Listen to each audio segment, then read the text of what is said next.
nibihe bintu biyirimo by'ingenzi bikomeye. Umuntu w'Imana wamaze gukizwa agomba kugira imbaraga ziresista ziri hejuru y'uwo mwuka w'isi. Amen. Amen. Uyu muntu wamaze gukizwa akabibwamo imbuto y'ijambo ry'Imana afite imbaraga ziri hejuru y'imitekerereze y'isi. Isi irimo ibintu bine umwuka wera yamishuri bine. Icyambere, mutanga bugingo we nyir'ubutungane, nyir'imbabazi, nyir'ubuntu bwinshi, mbega kunugira neza, buza amazina nakwita. Kumenya Imana kuri wowe ntibihagije igihe cyose utarayijyana mu batayizi. Kumenya Kristo ntibihagije, kumubyinira cyane no kumuririmbira ntibihagije. Bose we bose hayo banana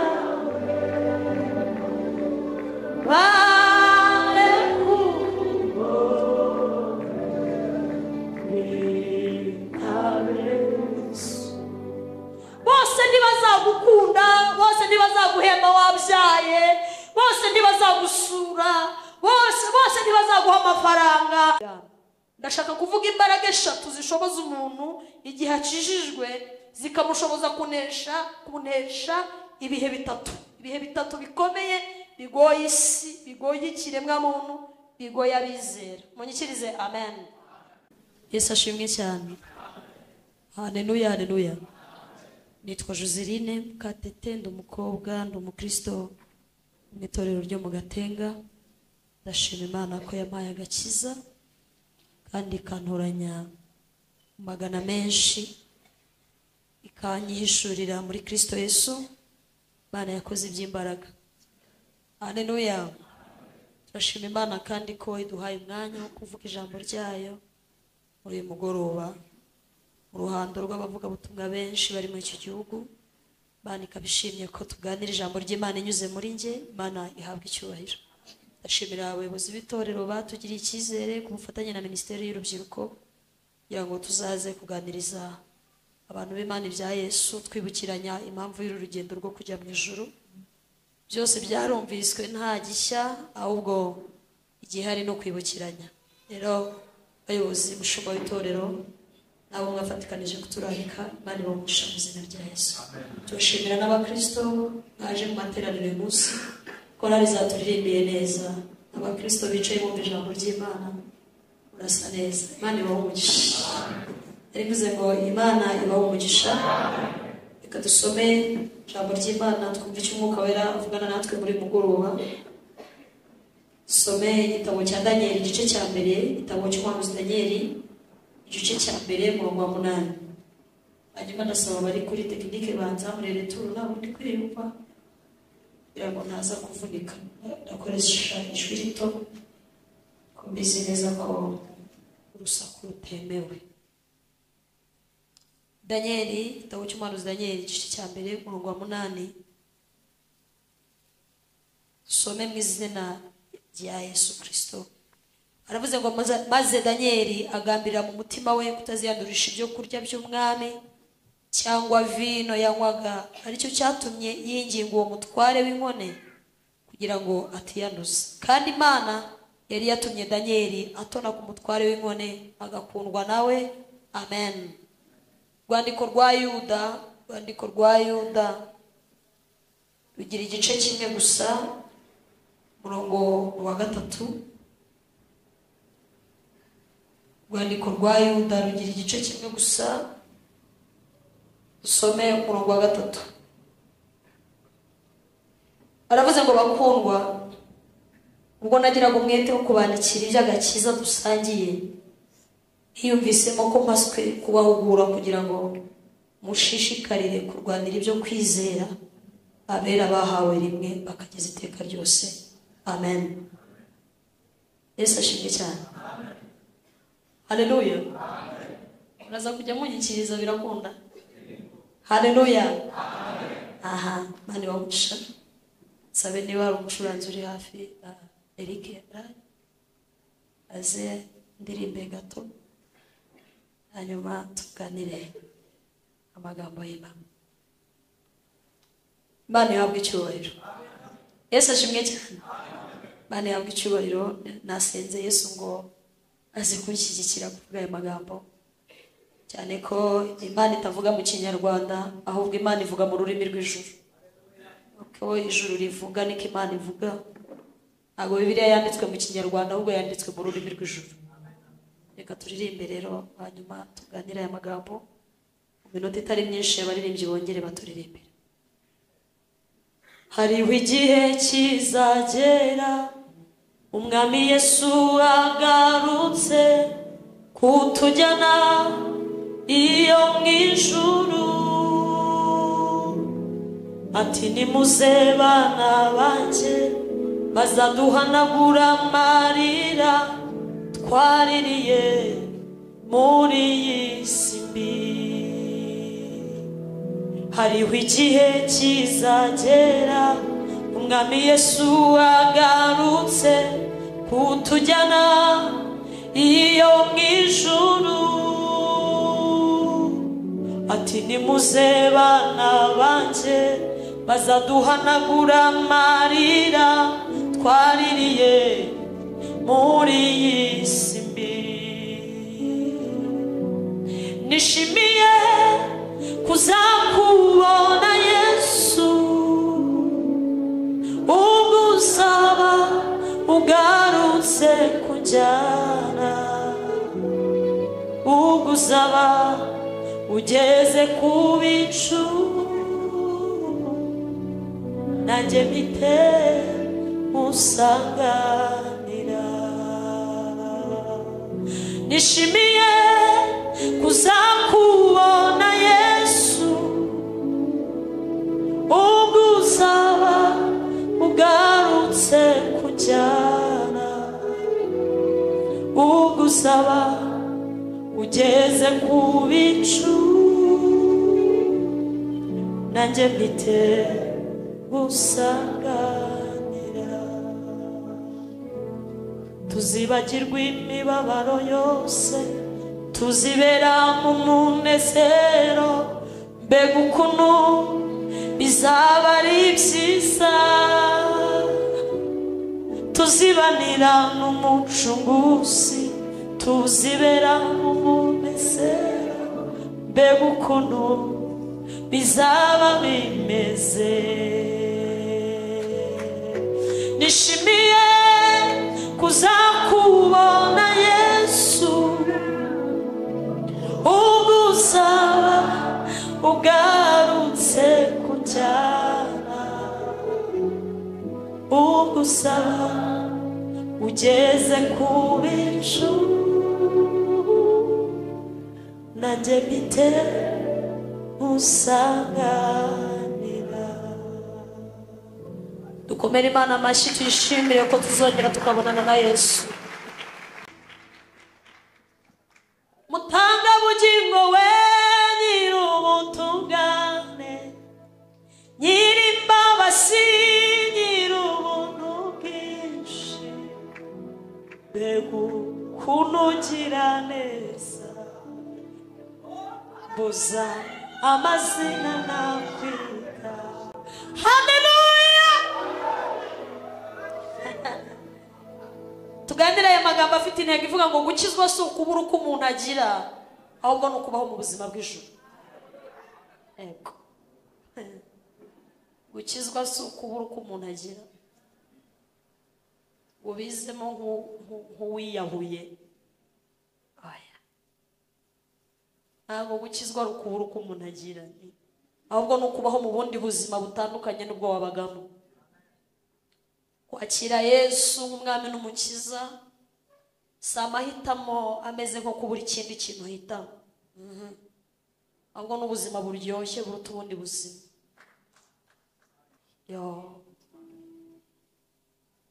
Mbega kunagira neza, mbuza amazina namwe. Gukizwa gukizwa ufata icyo cyemezo, wahishuriwe ijambo ry'Imana, wahishuriwe Kristo, ukagira umugisha ukamwumva kariwe, ukibivugira mu isi byose siwe. N'abamwigana bashaka kuvuga nkawe siwe. Afite ukuntu avuga, yaravuze muri Yohana, yaravuze ngo intama zanjye ndazizi, iyo mvuze ziranyumva kandi nanjye iyo zivuze ndazumva. Iyo wagize umugisha ukamwumva, ubonye ubuzima utazigera wicuza. Tumukomera amashyi n'umwami w'abana. Hari umuririmbyi waririmbye aravuga ngo najyaga njya kw'iriba ry'isi mfite inyota nyinshi, ariko nkagira amahirwe make, naba ngiye kuvoma ngo amazi agakama, ngo none ubu ni Yesu mpaza wenyine, ngo nta rindi zina nemera, ngo kuko ubugingo n'umunezero ngo bibonerwa muri Kristo Yesu. Imana ihabwe icyubahiro. Aba bahungu bane, Sadraka, Meshaki na Abedenego na Danieli, ni abahungu bavuye iwabo, bavuye Yerusalemu bajya i Babuloni, bari mu ngaruka z'ibihano by'umwami Hezekiya. Yari yakoze ibyaha, amurikira abakarudaya cyangwa se abanyamahanga, abamurikira ububiko bw'intwaro, abamurikira ibintu byiza byose byakoreshwaga mu nzu y'Imana. Hanyuma umutima w'Imana urababara, kandi abikora ari mu gihe cy'imyaka y'inyongera. Murabyibuka ko yarwaye. Hanyuma Imana imutumaho umuhanuzi Yesaya, iramubwira ngo genda umubwire ngo ugiye gutanga upfe, uraga ibyawe byose, hanyuma uzaza unsange. Birama ngo Yesaya Hezekiya yanga gupfa, asaba Imana, yibutsa Imana imirimo kandi ni byiza. Imana imwongerera imyaka 15, ariko muri iyi myaka 15 iyo myaka yabaye mibi ku buzima bwa Hezekiya, imyaka y'inyongera itaramubereye myiza, imyaka yakozemo ibintu Imana itateganyaga ko yakora. Akora ikintu gikomeye rero, amurikira abakarudaya mu bubiko bw'intwaro z'Abisiraheli, abajyana mu rusengero, abereka aho babika ibikoresho byo mu nzu y'Imana. Imana irababara, ifata icyemezo, iramubwira ngo kubera icyo wakoze, bariya weretse ububiko bw'intwaro, bariya weretse ubwiza bw'inzu yanjye, bariya bose wabonye bazagaruka hano baje kujyana abahungu beza n'abagabo beza n'abagore beza n'abana beza n'abakobwa beza, kandi bazanyaga ibintu byo mu rusengero babitware. Ubwoko bwa hano bw'Abisiraheli, Abayuda, bazamara imyaka 70 bakorera umwami utabaza, utabahemba, ariko iyo myaka nirangira nzabagarura. Imana ihabwe icyubahiro. Ese mu muranyi mwe? Haleluya, haleluya. Muri iki gihe rero bajyana Abayuda cyangwa se bajyana Abisiraheli muri Nebukadinezari, abatwara i Babuloni ku ngoma y'umwami Yehoyakimu. Bibiri ivuga ko yabijyanyemo n'aba abasore bane, Danieli, Sadraka na Meshaki na Abedenego, ariko aya mazina bayitwa bagezeyo. Bibiliya igaragaza ko aba bahungu bari barakiriye ubuzima bwo kwitwa Abaheburaya, ariko bitari inyuma gusa, ahubwo ari ibintu bagendana birimo imbere muri bo. Bari barakiriye agakiza, reka mbivuge gutyo, bari barakiriye ubuzima bwo mu ijuru, babana nabwo, bagendana nabwo, babujyana ahantu butaba. Imana ihabwe icyubahiro. Kumenya Imana kuri wowe ntibihagije igihe cyose utarayijyana mu batayizi. Kumenya Kristo ntibihagije, kumubyinira cyane no kumuririmbira ntibihagije igihe cyose utaratanga ubuzima bwe mu bataramumenya. Aba bahungu babaye aba agent beza b'Imana. Imana iranezerwa, Imana irishima, ibona abantu bayihagararira i Babuloni. Ndakwingingira musore, mukobwa, papa, mu mama, Imana ntikabura abayihagararira ukiriho. Twese haleluya. Mwami Yesu, Imana ntikabura abayihagararira ugihari, kandi uhagararira Imana ntibisaba kubikorera mu rusengero, ahubwo Imana isaba abantu bayihagararira inyuma y'urusengero. Dufite ikibazo gikomeye, abantu benshi barashaka kugaragaza ishusho yo kwera bakayigaragariza mu rusengero, ariko hano mu rusengero siho tugaragariza ishusho yo kwera. Saho kwambarira imyenda ihenze y'imihemba, saho kuririmbira indirimbo nyinshi, saho kubyinira cyane, ibintu twarabicuritse. Oya, ahubwo imbaraga dukura hano zikwiye kubyara umusaruro hano hanze. Amen. Kuva Yerusalemu ujya i Babuloni, kuva muri Isiraheli ujya i Babuloni, bisobanuye ngo ni ukuva ahantu wumvaga Imana live ukayijyana mu batayumva.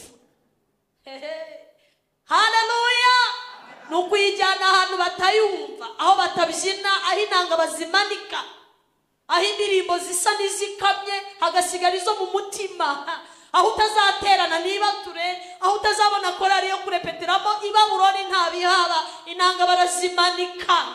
Ego ntabwo baba bakibona bababwiriza, oya, ahubwo babeshejweho n'ibyo bamize kera, ibyo bariye kera nibyo bagarura bikabatunga. Mane habwa icyubahiro. Bibiliya ivuga ngo umwami Nebukadinezari ashaka abahungu beza, abantu beza. Bibiliya bagaragazaho ibintu bine byiza: abanyabwenge ngo bazashobora guhagarara imbere y'umwami neza, bazashobora kwiga amasomo y'abakarudaya neza, bakayafata neza nk'uko bigomba, kandi bakaba ari abantu beza physically, bari abasore beza. Biravuga ngo bajya kubatoranya mu Bayuda bavuye i Yerusalemu, ngo batoranyamo aba bahungu bane, Daniel, Sadraka na Meshaki na Abedenego, babakorera ibintu bikomeye. Nshaka kubabwira, Imana yampaye intego ivuga ngo gukizwa si ukubura uko umuntu agira, ahubwo ni ukubaho mu buzima bw'ijuru, ukubaho uko Imana ishaka. Imana ihabwa icyubahiro. Haleluya. Yesu umwana w'Imana. Haleluya. Barabajyana babahindurira ibintu bitatu bikomeye. Kuvuga Babuloni muri iki gihe cyabo ni nko kuvuga Amerika y'ubu. Nibwo bwami bwari bukomeye. Ni nk'uko umuntu yakubwira ngo guhaye promosiyo ugiye muri Amerika. Bibiliya igaragaza aba bana b'abahungu badahindurwa n'ibihe. Icya mbere babahinduriye ibyo kurya, icya kabiri babahindurira umuco, babahindura umuco kugeza ubwo babafashe babita ayandi mazina asanisha n'ibigirwamana by'iwabo. Icya gatatu babahindurira imitekerereze. Ibyo bibwiraga byose byo kubaha Imana y'iwabo babajyanye mu ruhuririkane rw'ibigirwamana, ariko bagumana Imana. Babwiriye inkone barayibwira ngo twebwe ntabwo dushobora kurya ku biryo by'iwanyu, oya, nitwanywa na vino y'umwami, tuzarya ibishyimbo tunywe n'amazi, ariko ubuzima bw'Imana bugume muri twe. Ubuzima bw'Imana bugume muri twe. Umunsi ndabwiriza nitonze, munyikirize. Haleluya. Ubuzima bw'Imana bugume muri twe. Niba ari umuceri, niba ari ibishyimbo, niba ari ibiryo byiza, niba ari ukwiga amashuri tuzayiga, ariko twamenya amakuru ko ibiryo bya hano bifite ahandi hantu binyura. Ntabwo dushobora kwiyandurisha ibyo kurya by'inaha. Ngo ahamagara barumuna be Sadraka na Meshaki na Abedenego, Daniel niwe wari mukuru muri bo, arabicaza arabaza ngo murumva mugifite gahunda yo kugumana n'Imana? Murumva mukomeje gukiranuka hano? Baramubwira ngo dukomeje gukiranuka, dukomeje kubaha Imana. None dufate umwanzuro, turibuze ibiryo bya hano, twibuze vino ya hano, nta kibazo muzagira. Baramubwira ngo nta kibazo twagira. Munyikirize. Haleluya. Ngo bagambirira mu mutima, ngo Daniel na bagenzi be bagambirira mu mutima kutaziyandurisha ibyo kurya by'ibwami.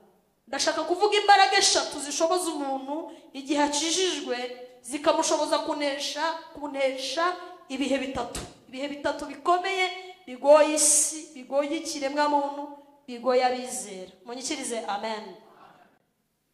Munyikirize. Haleluya. Umuntu wamaze kwakira Yesu, umuntu wamaze kwakira ubutumwa bwiza, wamaze kubibwamo imbuto y'ijambo ry'Imana, afite imbaraga zo kunesha isi. Afite imbaraga zinesha isi. Isi irimo ibiki? Isi ni ibihe bintu biyirimo by'ingenzi bikomeye. Umuntu w'Imana wamaze gukizwa agomba kugira imbaraga ziresista, ziri hejuru y'uwo mwuka w'isi. Amen. Amen. Uyu muntu wamaze gukizwa akabibwamo imbuto y'ijambo ry'Imana, afite imbaraga ziri hejuru y'imitekerereze y'isi. Isi irimo ibintu bine umwuka wera yamishuri bine. Icya mbere, isi irimo imbaraga ikomeye yitwa imbaraga y'igihe. Igihe gikombaye n'ingiyemo ibintu byose. Igihe kirimo ibintu byose. Igihe kirimo ubukire, igihe kirimo ubukene, igihe kirimo gushaka, igihe kirimo kudashaka, igihe kirimo ubupfubyi, igihe kirimo ubupfakazi, igihe kirimo amafaranga, igihe kirimo kuyabura. Umuntu wamaze kwakira imbuto yitwa agakiza, akamara gukizwa, haleluya, aba hejuru y'igihe. Igihe ntikimukontorora ahubwo igihe aragikontorora. Afite remote yo gukontorora igihe. Ntabwo igihe kimutwara uko gishaka, oya, ahubwo igihe afite ubushobozi bwo kugitegeka. Circumstance yose y'ubuzima, ahantu hose ahagaze, iyo yamaze kwakira imbuto y'ijambo ry'Imana, akakira Yesu, akaba umwana w'Imana, ntabwo igihe kimutwaza igitugu, ahubwo igihe arakiyobora. Ziko muri kunyumva twese? Haleluya. Iyo yize amashuri menshi, iyo Imana imuhaye igihe cyo kwiga amashuri menshi, ntabwo kwiga amashuri menshi uyu muntu wamaze kwakira Yesu ntacyo bimukoraho, harakomeza agakizwa. Igihe uyu muntu wamaze kwakira ubutumwa bwiza, wamaze kwakira Yesu, aba hejuru y'igihe, aba hejuru. Iyo yari umukire agakena, oya, kuba ari umukire akaba yakena ntibishobora kumuhindura.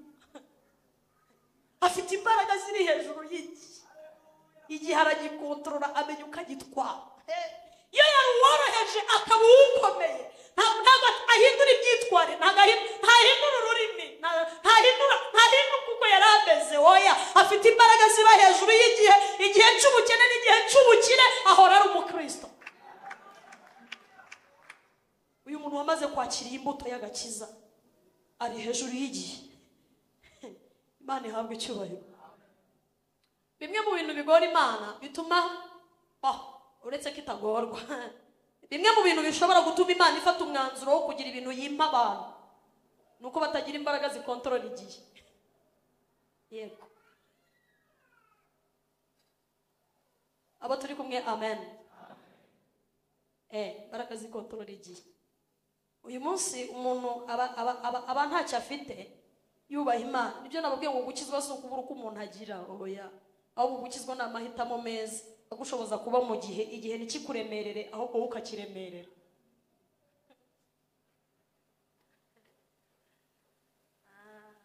Imana ihabwe icyubahiro. Niyo mpamvu Imana idashobora kugira ubwoba bwo gufata Yosefu ikamunyuza mu nzu y'imbohe, ikamunyuza kwa muka Potifari, ikamunyuza mu rwobo, ikamujyana. Uzi ikintu yakoze Yosefu? Afite imbaraga ziremerera igihe. Afite ijambo asubiza muka Potifari, akamenya n'ijambo avuga mu gihe hari premier ministre. Imana ikavuga iti voilà, mfite umuhungu uremerera igihe.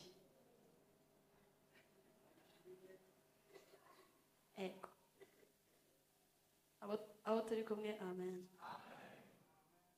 Bizaba igitangaza Imana igukuye mu Rwanda ikakujyana mu Burayi, ugakomeza ugakizwa. Imbaraga ziremerera ikirere, imbaraga ziremerera igihe.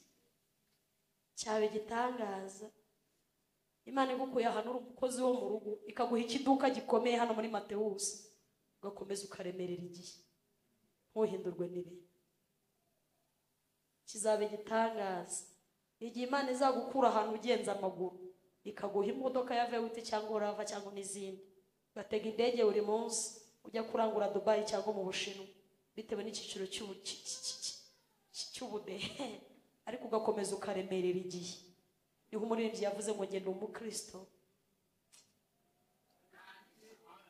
kandi nzahora ndiwe mu bintu byose ngeze kugupfa. Uyu munsi simfite kuvuga cyane, ahubwo Yesu yampaye ijambo rimbwira ngo nze mbabwire ngo gukizwa si ukubura uko umuntu agira, ahubwo ni amahitamo meza atuma umuntu abaho mu buzima bw'ijuru. Arinje kubakomeza mbabwira ngo ntimwabuze uko mugira, ahubwo muri mu murongo mwiza w'ijuru. Amashyi n'ibara ya Yesu tuyakomera icyarimwe. Haleluya.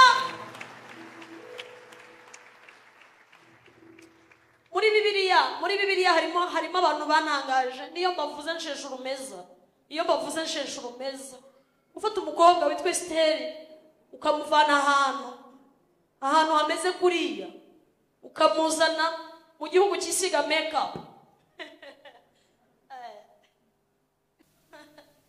Afite imbaraga zitegeka igihe. Kuba agiye kuba umwamikazi si igitangaza. Igitangaza nuko akomeza agakizwa kandi ari umwamikazi.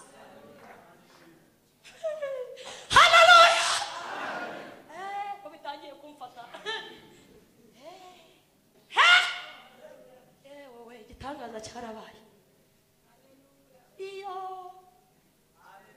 baravuga ngo ntabwo wagerageza ukisiga, niwagerageza basi niwagerageza ushyiraho utuntu ntabwo wabishobora. Haravuga ngo oya, ntagaruka abayudakazi babaho, suka abaheburayo babaho, Imana iyo itureba suko tubayeho twebwe. Imbaraga ziremerera igihe.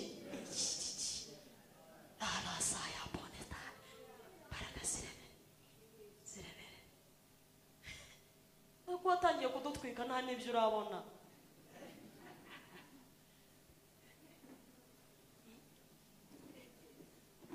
Abajene amen. Imana ibaha imbaraga ziremerera igihe. Uzi ikintu Imana ibikoze, ibikugiriye icyizere mu buryo itazigera yicuza. Twese amen. Munyikirize amen. Tuzamenya ko ufite imbaraga ziremerera igihe uzaba ufite ibyo utari ufite, ariko ugakomeza ugakizwa. Kurira indege itangaza byarabaye. Kurira indege ituma agakiza ugasiga ku kibuga cy'indege.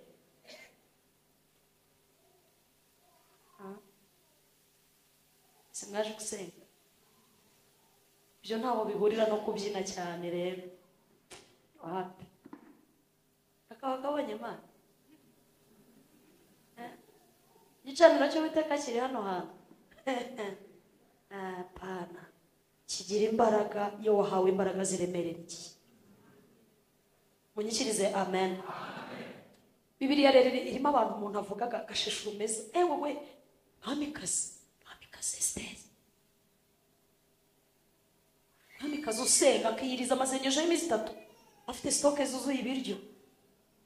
Tutarokore bakunda ibiryo nk'umwuko cyangwa rushe itagiva mu isoro cyangwa isafuriya. Ushobora kuremerera isi igihe cyose utarafata umubiri wawe ngo ukoreshe icy'uburetwa.